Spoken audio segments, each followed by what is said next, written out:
바울이 로마를 향해 가는 여정인데요. 항해를 하는데 항해라는 것이 항상 바다에 나가기 때문에 어떻게 될지 알지 모르는 것이죠. 바울은 특별히 죄수의 신분입니다. 갇혀서 또 미결수의 신분으로 가기 때문에 더 주도적일 수 없죠. 굉장히 수동적일 수밖에 없습니다. 시키는 대로 해야 하니까. 근데 오늘 본문에 보면은 로마로 가는 그 여정이 참 쉽지가 않습니다. 하나님께서 이끄시는 그 삶 속에도 늘 행복한 일만 있는 것은 아니죠. 예상하지 못한 일, 또 힘겨운 일, 그런 일이 있다라는 것입니다. 그것을 단편적으로 오늘 본문의 바울의 여정을 통해서 알 수 있습니다. 1절로 20절 함께 읽었는데요. 앞부분에 보면은 좀 평탄하게 이제 뱃길에 오릅니다. 글로만 돼 있어서 눈에 얼른 들어오지 않는데 바울의 로마행도 이렇게 지도로 같이 보면 참 좋습니다. 예루살렘에서 잡히고 이제 가리사야에 2년 동안 구류되죠. 그리고 오늘 본문에 나오는 그 여정이 쭉 기록되어 있습니다. 시돈에서 이 구브로 섬을 끼고 길리기아와 밤빌리아를 거쳐 무라시에 이릅니다. 거기서 배를 갈아타죠. 알렉산드리아호. 알렉산드리아가 이집트 북쪽의 도시죠. 큰 도시인데 거기서 나는 곡물들이 참 많이 있었습니다. 그것을 가지고 애굽의 그 곡물을 가지고 이 배가 로마를 향해 가는 거예요. 바울도 로마를 향해 가니까 이 알렉산드리아 호를 타고 갑니다. 크레타 섬, 그레데 섬 여기까지 어렵게 가는데요. 여기서 이제 문제가 발생하죠.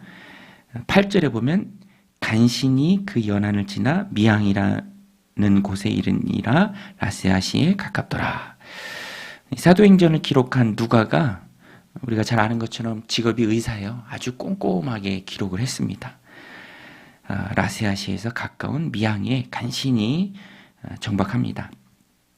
그런데 이때가 겨울입니다. 겨울이 다가오고 있는 때고요.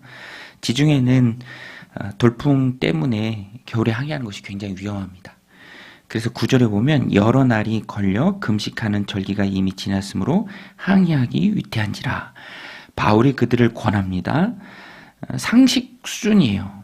당연한 것입니다. 10절에 보면 말하되 여러분이여 내가 보니 이번 항해가 하물과 배만 아니라 우리 생명에도 타격과 손해를 많이 끼치리라 하되 백부장이 선장과 선주의 말을 바울의 말보다 더 믿더라.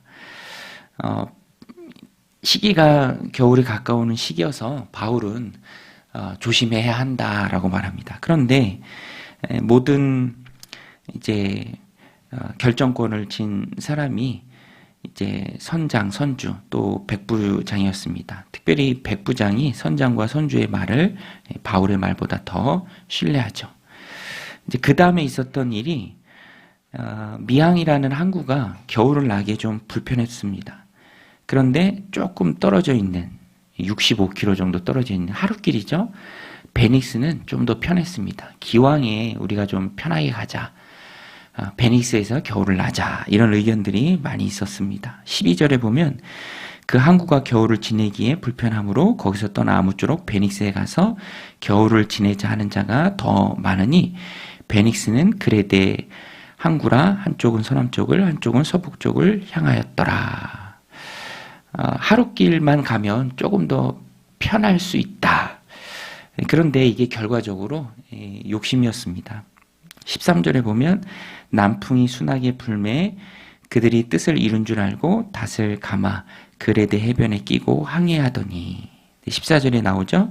얼마 안 되어 섬 가운데로부터 유라굴로라는 광풍이 크게 일어나니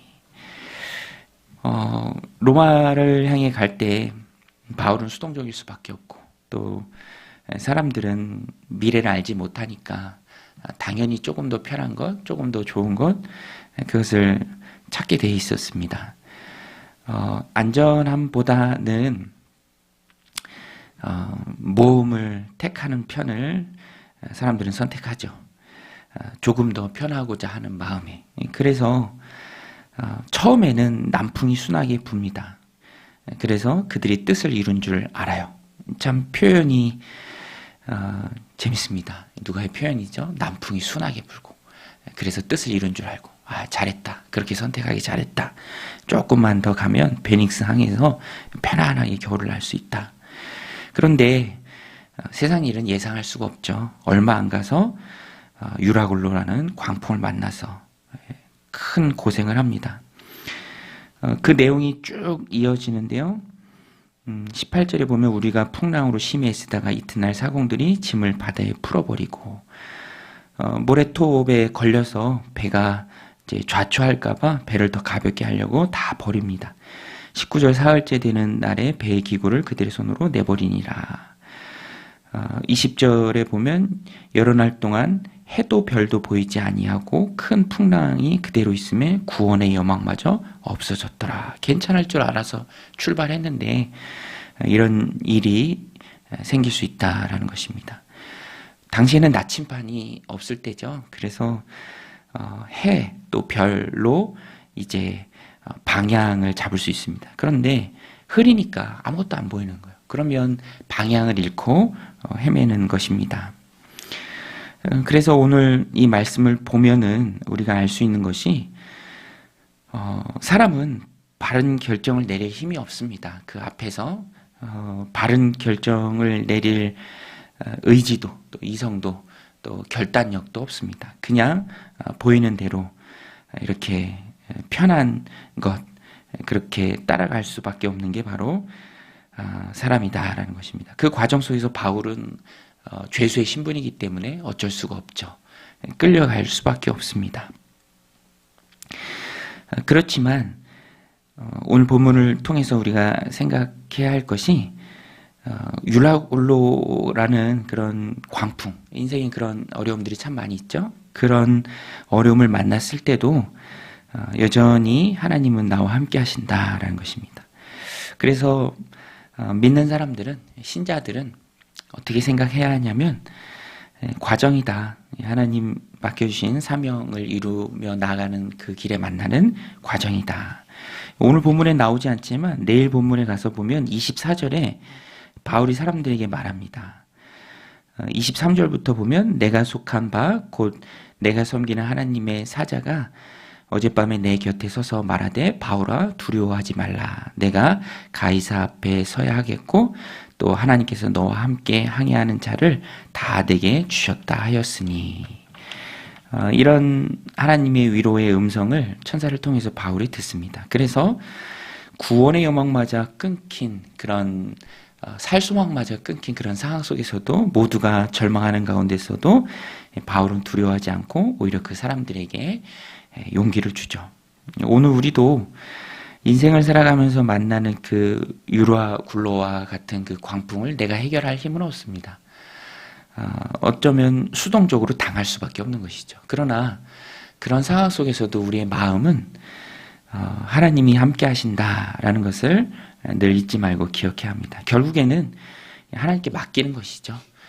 믿음이 없는 사람은 어쩔 수 없다. 될 대로 되라 라는 말밖에 할 수 없지만 믿는 우리는 유라굴로라는 인생의 광풍을 만날 그때에도 내 인생이 하나님의 손에 있다라는 것을 잊지 않고 이 또한 과정이다. 하나님께 맡기는 그런 결단이 있어야 합니다. 그것이 곧 기도죠. 그리고 하나님 왜 이런 일이 있습니까? 알게 하옵소서.